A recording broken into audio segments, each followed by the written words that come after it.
Hi guys, and welcome back to my channel. So today guys, I will be taking a closer look at the Candace Owens show, and it's titled What Black Americans Want.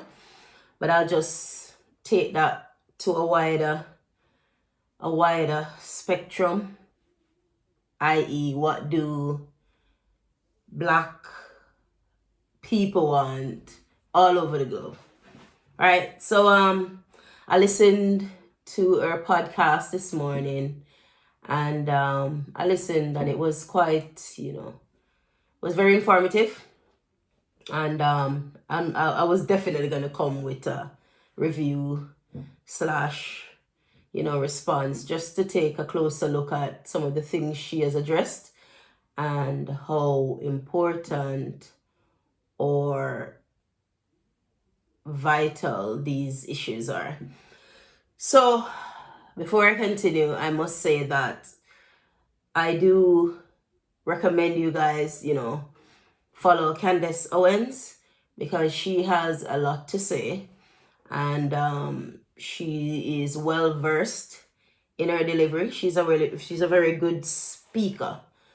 Also, she touched on most of the issues that I believe is quite important. It's a conversation that we need to have. What I've noticed is a lot of people are not interested in having these conversations because for centuries we've been leading our lives where we ignore the elephant in the room. It's just a figure of speech. When we say the elephant in the room, the thing that's always there that we refuse to address, and we continue to have the problem. So I do recommend you guys to follow Candace Owens. Even though I'm not always in support of her views. I have a different, so my views are not right or left winged. It is God wing, and it is the experience I've had winged. So it's just more personal, and again, as I always say, you can never know unless you walk into a certain shoes. You don't know how it feels to be squeezed unless you've worn a size 5 when you're a size 6. So it's well and good for people to speak and say they know, but he who feels it knows it.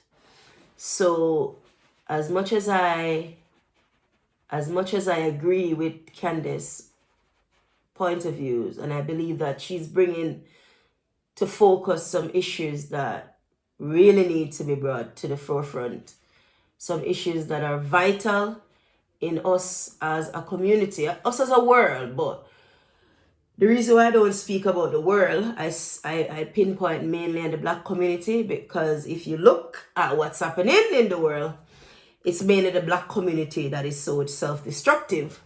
So you can't fix something that's not broken. As the saying goes, if it's not broken, why fix it? So every other race seems to be thriving, and they're not that there are not issues in other races, but they're not as self-destructive as I've noticed in my own race of Black people. So you have to address what needs to be addressed and not what is not, it's not broken, why fix it?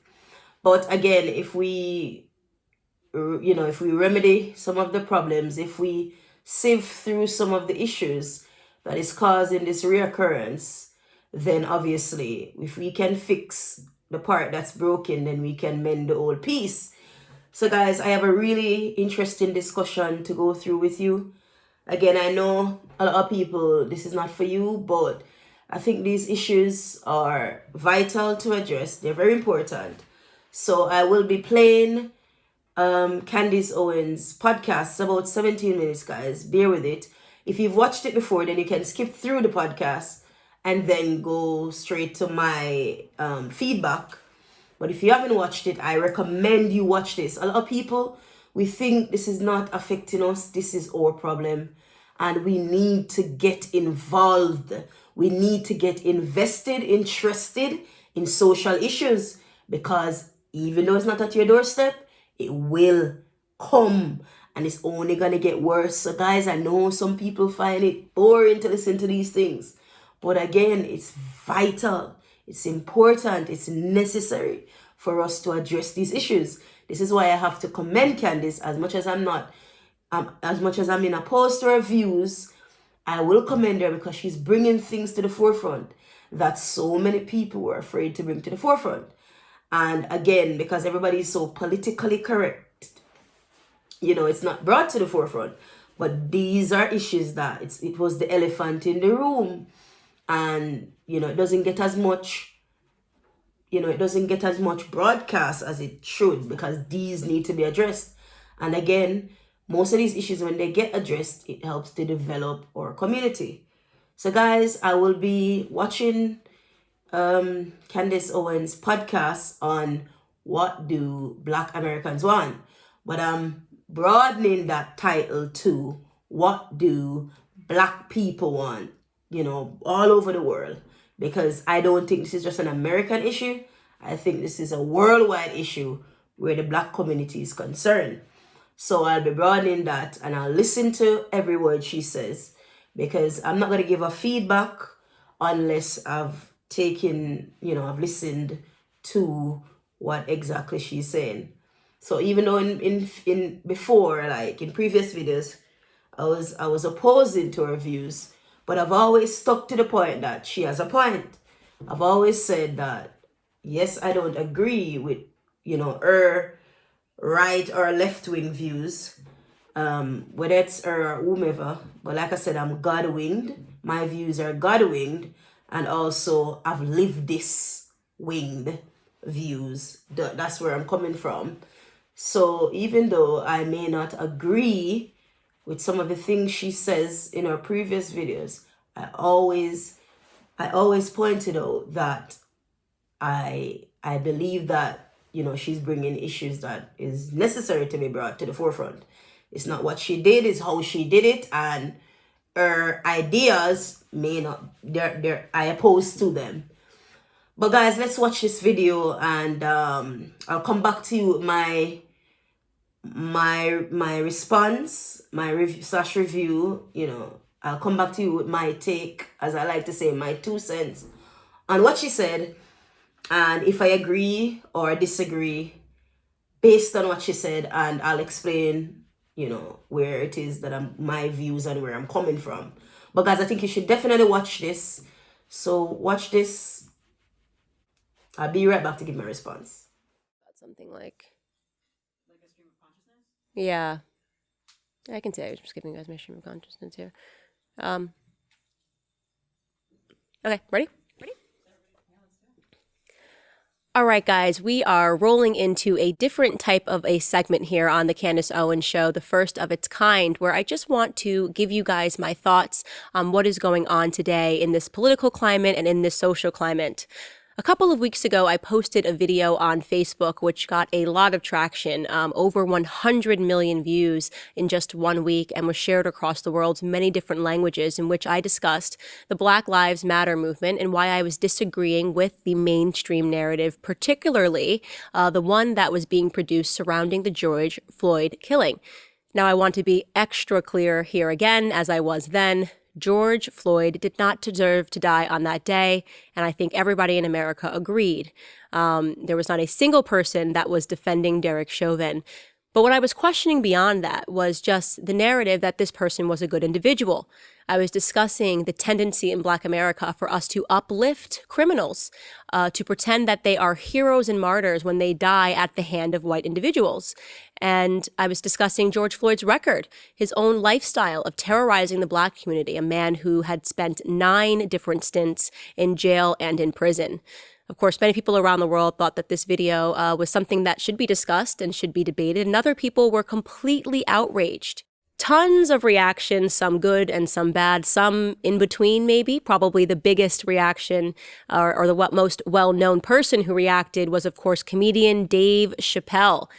He did a stand-up, said some things that I cannot repeat for my audiences, said he wanted to assault me in my lady parts because he felt that I was diminishing the death of George Floyd by bringing up his record. In fact, he thought that the streets, which he described as alive, were justified in their reactions.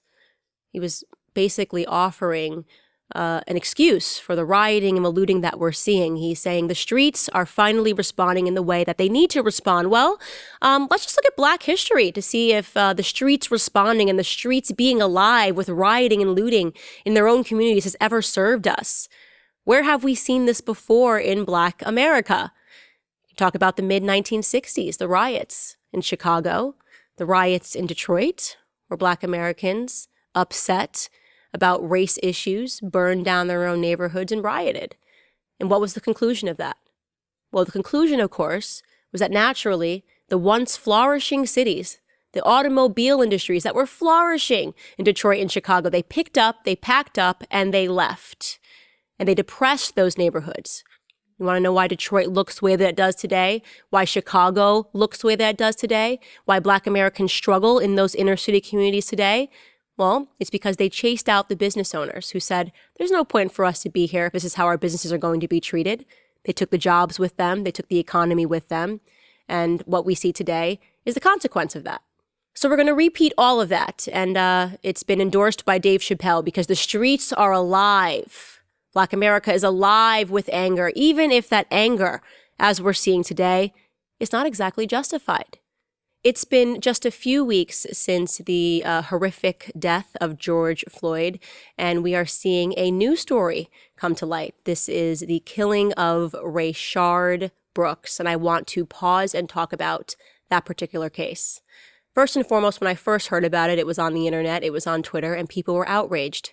I saw videos of Atlanta, where the shooting took place, on fire. I saw videos of people protesting and demanding justice. They burned down a Wendy's restaurant. And what I was hearing was that a Black man who was running away from police was shot in the back 3 times. I was expecting to see a horrific video. I was expecting to see a video in which I would roundly condemn police officers. But that is not what I saw. In fact, what I saw was a justified shooting of a violent criminal. The story goes like this.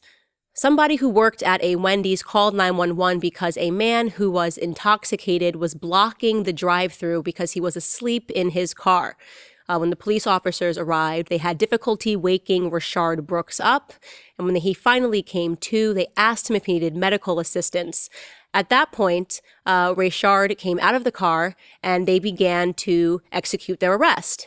He immediately began fighting the 2 officers, gets out of their hands, grabs the taser out of the pocket from one of the police officers and proceeds to run. They pursue him on foot, at which point Rayshard Brooks turns around and fires the taser at the police officer. And a few seconds after that, the police officer fired and Rayshard Brooks was killed. The response that I am seeing online is that despite the fact that a violent criminal had grabbed a weapon from a police officer and fired that weapon at a police officer, this killing was still not justified. I can't wrap my head around that. I cannot wrap my head around the conclusion that a police officer does not have a right to defend himself when he is being assaulted by and fired on by a violent criminal. You can watch the video yourself. There really is no dispute. The debate now that is being had, the debate that I am hearing that is being had is why didn't the police officer just let him go? In fact, one commentator said, well, he had gotten away. If they had just let him go, they had his car, they had all of his information, they could have just made an arrest later. Is the thought here that Rayshard just wanted to be arrested a little later? That he would have complied if the police officers had come around his place later and said, hey, I know it didn't work out back at the Wendy's, but we're here to arrest you now. Can we try this again? The job of a police officer is not to make sure a violent criminal can get away from the scene of an arrest to make sure that he stays alive. The job of the police officers is to make sure that the community at large is kept safe. The community at large is what was under threat when a man that was armed with the taser was sprinting away from police officers, when a man that was clearly intoxicated was sprinting away from police officers. There were innocent people in that community at large that needed to be protected. So what is the conclusion? Well, of course, we live in the world where everything that is up is now down and down is up. And apparently the mayor of Atlanta spoke out in defense of this violent criminal, saying that no matter what he did, this should not have been the conclusion of the events. My question here is pretty simple. What is it that Black America wants from police officers? What is it that all of America wants from police officers? Would it have been better if the police officer had died? Should the police officer had been the one that didn't make it home that night? Well, how are the police officers in question? One of them is on administrative leave and the other one has been fired. The police officer who fired to save himself has been removed from his job, and this is now being called a homicide. I find this to be outrageous. I find this to be something that needs to be discussed and debated, particularly in my community, in the Black community. The criticism that I often get is, Candace, how can you not support your community? My answer to that is, how could you think that that represents my community? My community is not a group of men that do drugs. It's not a group of men who taser police officers. It's not a group of men who assault police officers or don't want to listen to basic instructions. My community is the larger American community, a community built of law-abiding citizens who want to make sure that they can raise their children and their families in a country that they recognize, in a country that is not run by radicals, in a country that is free of autonomous cities and states being built, of radical individuals and socialists screaming and demanding justice and setting fires and rioting and looting businesses. That is not the America that I recognize. It is not the America that I want to raise my children. It is not the America that I want to see my family live in. And so I use my voice to speak out against it. My question is, why don't you? Do you really feel safe when you look around and you see people demanding that we defund the police? Are you believing the lies when politicians tell you that they just want to allocate some of the funding that the police stations have and give it to community centers? Are you not seeing the same signs that I'm seeing in the city? Are you not seeing people holding signs that say abolish the police force? And let me ask you a question. Who do you think is going to benefit and is going to hurt if there are no police officers in society? Who do you think hurts? Do you think it's the wealthy people, the celebrities that are standing behind you saying, yes, we should abolish the police force? The celebrities and the wealthy people who have armed guards and private securities and live behind gated communities, do you think they're fearful if you abolish the police officers? Do you think that they need police officers when they've got a team of 8, 9, 10 people protecting them? Or is it going to be people that live in impoverished communities? Because what happens when you abolish the police officers, it's not just an imaginary space that pops up and you go, okay, well, I guess there's nothing that's going to happen here. It's a vacuous space. No, what happens is somebody pops up to fill in that space. That somebody is usually a gang. Gangbangers then start running the streets. They start being the people that you run to for protection. It becomes street wars. And so the people that live on the streets are the people that will be impacted. People that, like you and me, who will not be able to call 911 and get protection. Not the wealthy people, not the elites. They'll be fine. It is you and me that will be impacted by that. Black America, we are the minorities that live on the streets. Latinos Americas, we are the ones that represent the communities that live in these streets, that rely on police officers to save our lives. 99.9% of the time, the correspondences with police officers go just well. But the media doesn't want to cover that. They don't want to cover that at all because they are insisting on this race war. They don't want to cover all of the young Black Americans that die at the hands, the unarmed young Black children that die at the hands of Black men and Black gangbangers, because that would go against the narrative. I mean, there are a ton of them. We've got 2-year-old Levant White, 2-year-old Jassian Logan, 11-year-old Shemaya Adams, 9-year-old Chastity Turner, 11-year-old Takaya Holmes. Have you ever heard any of their names ever? Nope. Because they made a horrible mistake when they were killed. You see, they accidentally died by somebody of the same skin color as them, black on black. If only they had died at the hands of a white person, they might be remembered. If only they had died at the hands of a white police officer, they may have been buried in a golden casket. They may have had celebrities opining at their funeral. They may have had former vice presidents issuing statements. So many things they could have possibly had if only they had not died at the hands of a black male, which is the way that 95% of black homicide victims die. Over 95% of black homicide victims are killed by other black people. So my question is, what does Black America want from all of this? Better yet, what does all of America want from this? We spent years listening to the left argue that we needed to disarm law-abiding citizens. And their arguments, of course, were, if we got into a predicament, we could always just phone the police. Now, we see those same leftists making an argument to defund the police, to abolish the police. What are they after? Complete and utter anarchy and chaos? Because that's what it's looking like. That is what it looks like when you take a look at the images from the streets in Portland, Oregon. When you look at Seattle, Washington, it looks like what they want is absolute anarchy, where the mob rules. And by the way, speaking on behalf of police officers, they have the toughest jobs, some of the toughest jobs in America today. And let me ask you, who would want to take on that job in this political climate? Who would want to suit up and wear that badge knowing that you are so demonized, knowing that it has become routine for people to mock you and to hate you, and that is being sanctioned by the mainstream media? Who wants to respond to a 911 call saying that they are involved in a violent criminal situation? Who wants to respond to that robbery or respond to that shooting, knowing that if that police officer defends himself, he could potentially ruin his life? He could be potentially called a criminal himself. He could be potentially locked up. He could potentially be facing a homicide charge. We are going to de-incentivize good men and women, the most important job in maintaining peace throughout a civilization. We know what happens when the police become de-incentivized. We saw this. It was called the Ferguson effect. Back when the Ferguson riots caused police officers not to respond to the calls, there was an 18% increase in black homicides throughout the United States. Because why show up? Why not just let the gangbangers kill one another? Is that what we want? Is that what we want to see? Blood splattered in the streets with no recourse? Or do we need to address criminality altogether?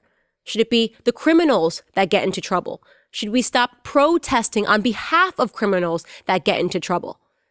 We've now suddenly arrived into a situation in which the police chiefs, the mayors, the governors, the duly elected officials are too afraid to acknowledge when a criminal does something wrong, because they're being pressured by the mob, because the mob is what is currently ruling America, not common sense, not rights, not justice, but the mob mentality. And so they get up there and they defend criminals. Where is that going to end us? We expect celebrities to virtue signal. We do not expect governors and mayors and duly elected politicians to virtue signal. We expect them to do the right thing, to defend the citizens that are abiding by the laws, not to defend the citizens that are breaking the laws.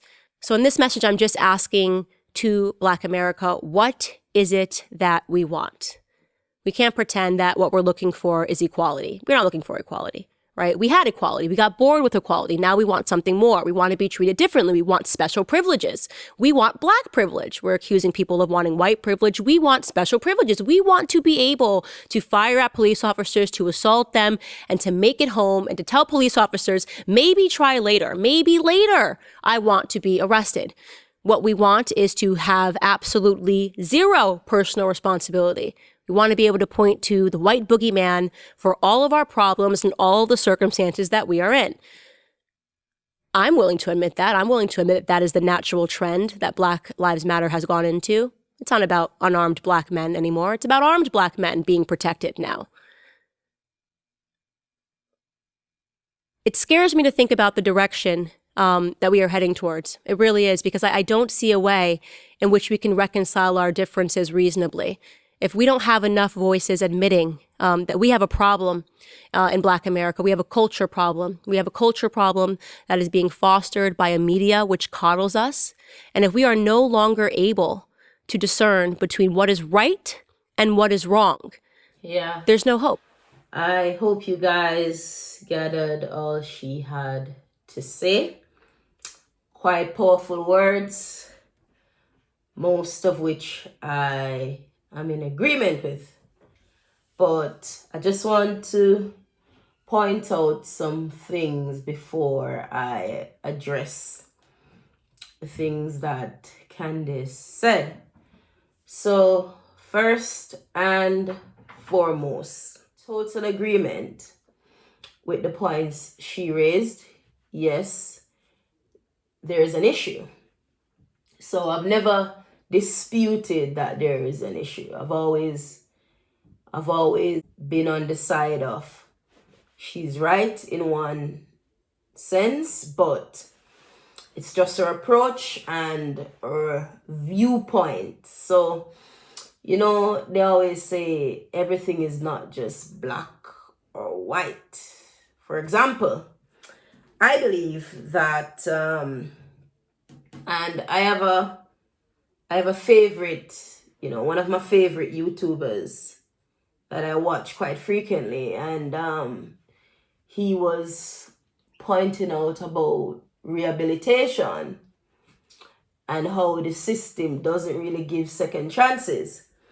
And that's something that I think I would like to do, a video on one day, because I have always been of that view for years now, that it is really sad that we see so many campaigns, whether it be political, and everything is always political.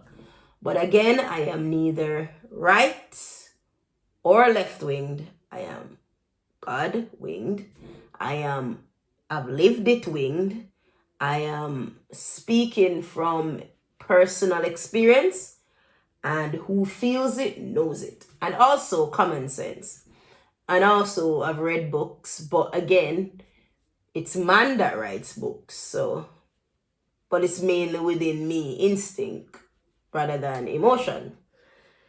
So, that favorite YouTuber of mine, he brought up the rehabilitation process, which I am in total agreement with, that the system, I won't say the world, because the world doesn't really control your life. When I say control your life, your livelihood, I'm talking about, it's the system that dictates whether you get a job or you don't get a job. So I'll say the system as opposed to the world. The world may have its views on an individual who have done something wrong, but it's really the system that propels you or holds you back.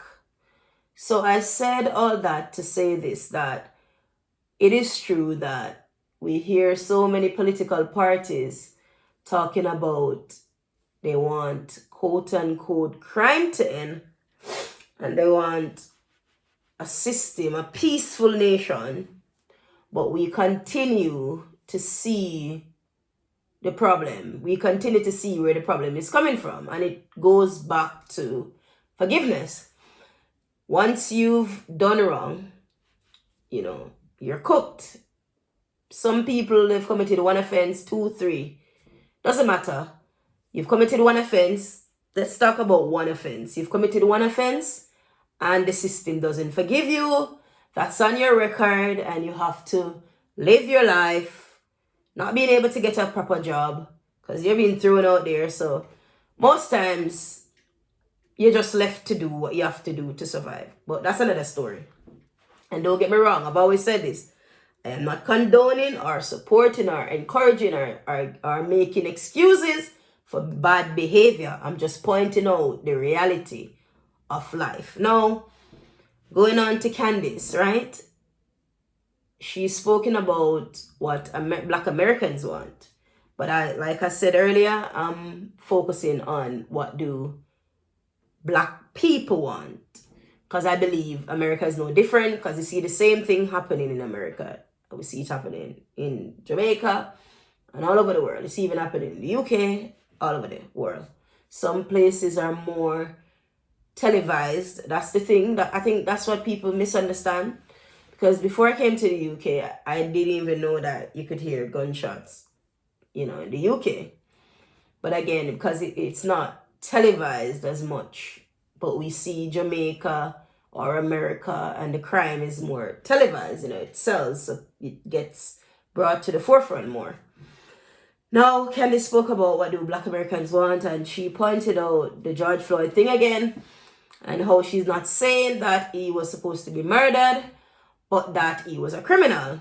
And which again, I think, it just contradicts the whole thing, because it's like you're justifying it in one way or another. You're saying he's not supposed to be killed, but I think it's a justification. But you're saying that's not what you mean. So I'm just taking her for her own words.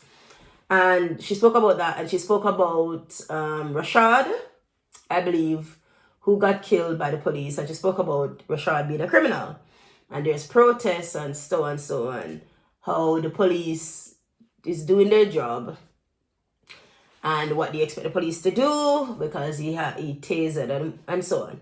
Now, in all of what Candace said, I've noticed something quite common, because she preached this a lot, and it's that what Candace wants, I think I'm just assuming this is what she wants based on her words, because by your fruits ye shall know them, and what you produce. And I've watched so many interviews, so many talks that she's given. She's a very powerful speaker, by the way. I must give her that. And so many talks that she's given, and what I gathered from most of her speech is that Black people should forget, right? Most of her, she lobbies for forgetfulness. Black people, we should forget.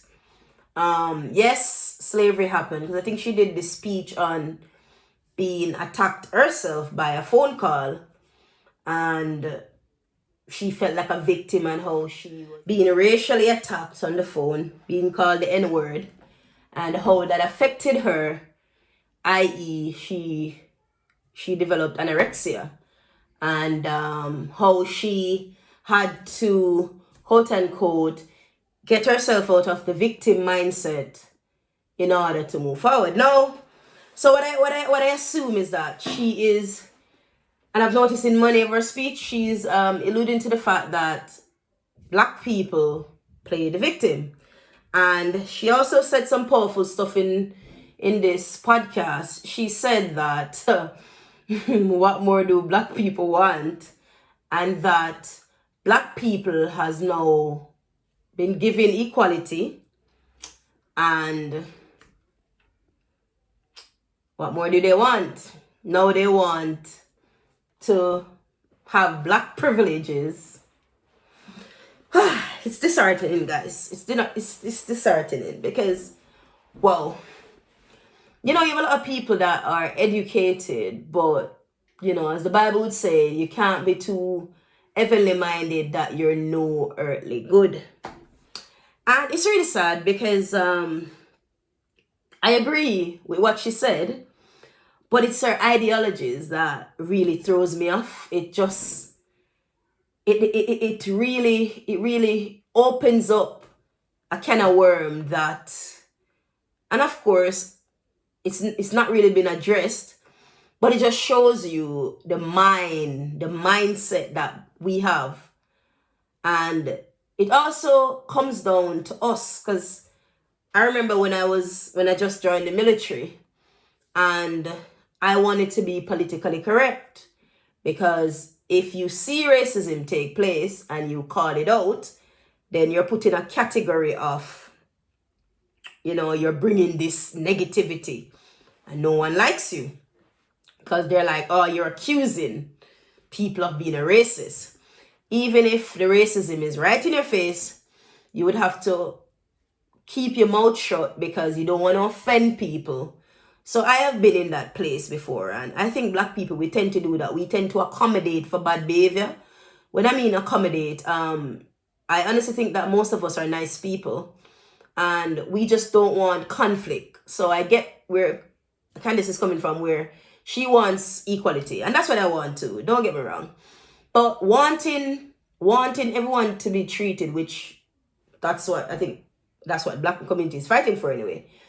But not wanting a race war, which I don't want, that's never ever an option.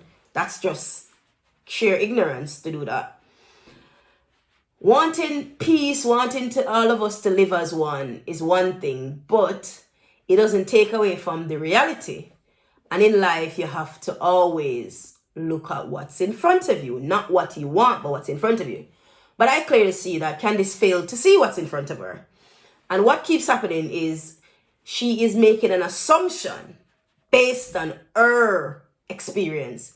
And this is the bad part, guys. I may have experienced certain form of racism, and someone else may have experienced some form, but I cannot tell someone who said, okay, this is how it happened to me, and then I'm going to say, no, it didn't happen that way because mine was this way. And I think that's what's happening, because her reality is so different to a lot of people. So obviously to her, it's just a victim card. But let's move away from that. I'm not focusing on racism. I'm focusing on the issues. I'm focusing on mainly, so racism is one thing, but I'm focusing mainly on the point she talked about the black community and the, how toxic black people, black criminals are and all of that. Now, what I want to point out, what I really want to get at where Candace is concerned, right, is that, like I said earlier, I've noticed that she continually promotes this idea that we should just forget and we should move forward. We have been given so much, so we should be thankful. And who are we to keep talking about racism and talking about slavery? Because, we've been given equality. What more do we want? And, it's what I've heard so many times.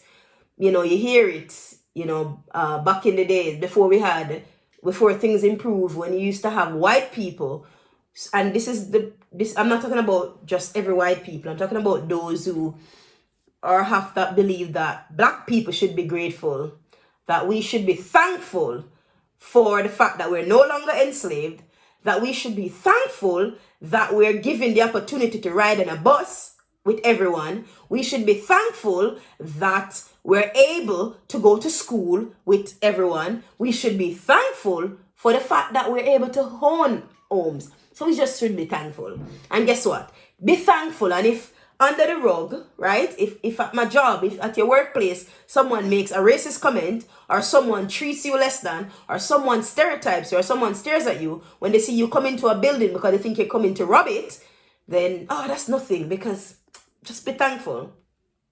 Now, this is my problem, and this is the point. This is what I've been lobbying for, and I've been saying previously.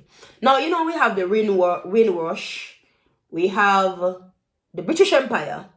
I'm sure many people have been associated with the British Empire. Now, with the British Empire, what happens is, the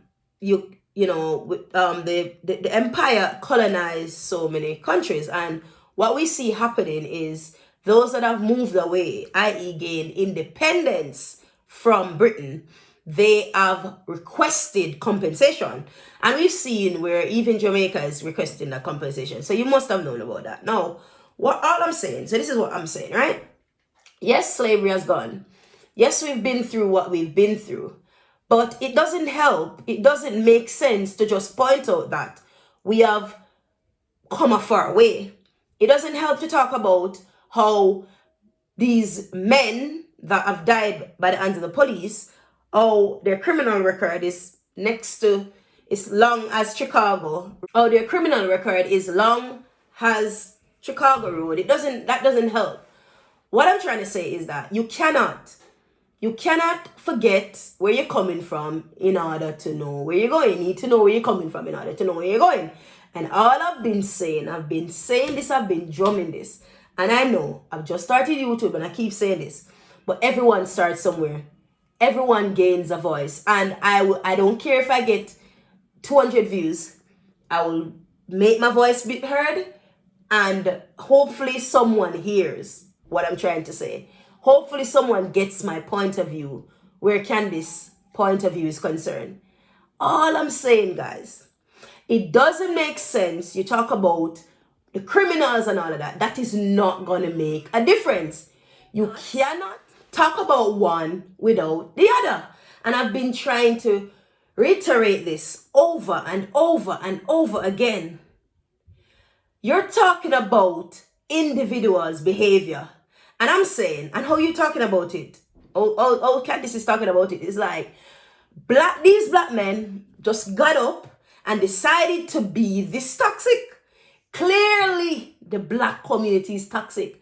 But all I'm trying to say is, where did that all come from? It comes from somewhere. And because we know, based on evidence, based on factual evidence, that this is from slavery, the mindset of black people is from slavery. It's not that I'm trying to keep on I'm not trying to stick to slavery and keep talking about slavery. But what I'm trying to get at is that it is from there, and in order to fix something, you have to go back to the root of it in order to fix it. And what we're saying is, and remember I put up the psychology, what's it called? The psychology of cruelty, sorry. Remember I put up that video about the psychology of cruelty and how powerful dehumanization is to an individual. I'm just pointing. It doesn't make sense to point out these problems. And we're not getting anywhere because you're going to still see the murders, you're going to still see all of that. People need to take responsibility. Yes, it's not the white people that are here now. Same way, we're just generation from our slavery, from our ancestors. So again, yes, the points are yes, there's this toxic environment in the black community. There's this promotion of violence in the black community. But that does not take away from the fact that there is a reason, there's a root, and this is not giving an excuse. This is the reality. And then look at a man like George Floyd, who started out with a young man who started out with promise, who started out with great possibility. And when you look, you see George Floyd, how his life has gone down, how his life took a wrong turn. And this is what we see continuing to happen in our black communities. Because Candace, most of these people that you see talking on TV, they don't know what it's like to be hungry. I don't know if Candace has been through that. But some people are able, and I always say this is about the mind and what you know. And we constantly have this situation where you grow up and you see your father slinging the shots. Yeah, you grow up in a community and your father is always slinging crack to make $2, $3, and your mom is going out to the strip club to do whatever to make money for you. That is what you know. That is your environment. And then you grow up and it's already set in stone, not for everybody, because like I said, there's some of us that rise above, and this comes with knowledge, it comes with the mind that I want to get out, but it's not easy. So going back to it, this is what you know, this is a lifestyle, and all around you is these buildings, dilapidated. All you see is gangbangers, and all you see is, so this is children you're talking about growing up, and everything you see around you, it's not progressive. The system around you looks broken, and then you just become the product, because it's like even before you started, you're held down before you started because of what is around you. That's the norm to you. So when you see this reoccurrence of gangs and violence and things like that, where we see this reoccurrence happening, and it's just the toxic nature that keeps moving throughout the black community. And then all you can do, Candace, is talk about the problem. Come on, man. It goes right back. You're going to just put the blame fully that, oh, black people want to be this way. Black people want to be this self-destructive. Black people want to be this toxic. Black people want this to be this non-progressive. That cannot be right. And you cannot keep promoting this idea that we should forget. We should not forget. And what should happen, and this is where I want to point to, that I've always been of the belief that the system should assist these community, to bring them up to par, not just throw $2 into the communities and, not just give me a fish today, but teach me how to fish. Teach me how to develop myself through counseling, through education, through my surroundings. Treat Black people with respect. Upon approach, even if you see them look a certain way, it's your approach as well. So going now to the police officers. Yes, some police officers will talk to you properly. But the truth is, most Black people, their first encounters with police officers, hostility.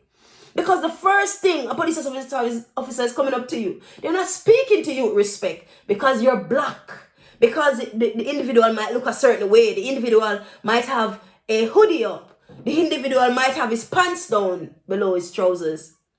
And then you're stereotyped.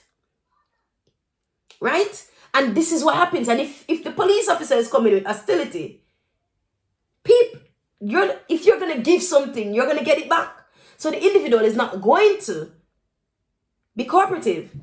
But again, it goes right back, because sometimes even if the police comes with calmness, you still see this resistance.